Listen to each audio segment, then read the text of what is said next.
कराची से आपको बता रहे हैं थाना कोरंगी सनत एरिया पुलिस की खुफिया इत्तला पर कार्रवाई।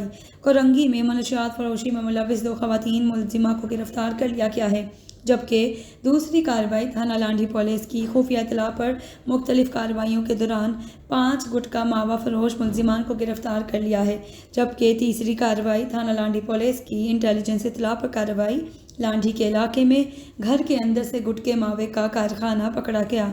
घर से भारी मिकदार में मुज़र सेहत गुटखा मावा बरामद कर लिया गया।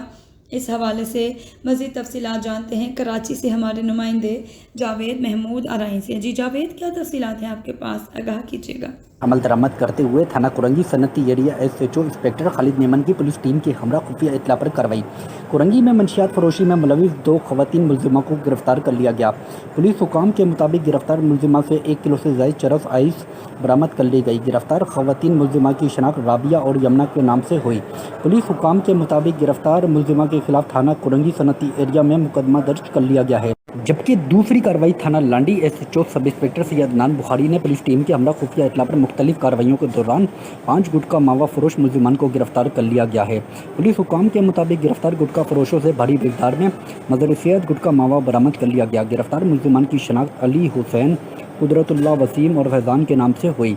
पुलिस हुकाम के मुताबिक गिरफ्तार मुलजिमान के खिलाफ थाना लांडी में मुकदमा दर्ज कर लिया गया है, जबकि तीसरी कार्रवाई थाना Landhi SHO sub inspector Syed Adnan Bukhari ने पुलिस टीम के हमरा इंटेलिजेंस इत्तला पर सेक्टर 36B में कार्रवाई। लांडी के इलाके में घर के अंदर से गुटके मावे का कारखाना पकड़ा गया। पुलिस कार्रवाई के दौरान गुटखा बनाने वाला मुलजिम फैज़ान और पमा फरार हो गया।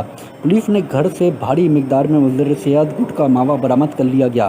पुलिस हुकाम के मुताबिक फरार मुलजिम किराए के घर में गुटखा मावा तैयार करके सप्लाई किया करता था। मुलजिम के खिलाफ थाना लांडी में मुकदमा दर्ज कर लिया गया है। जी।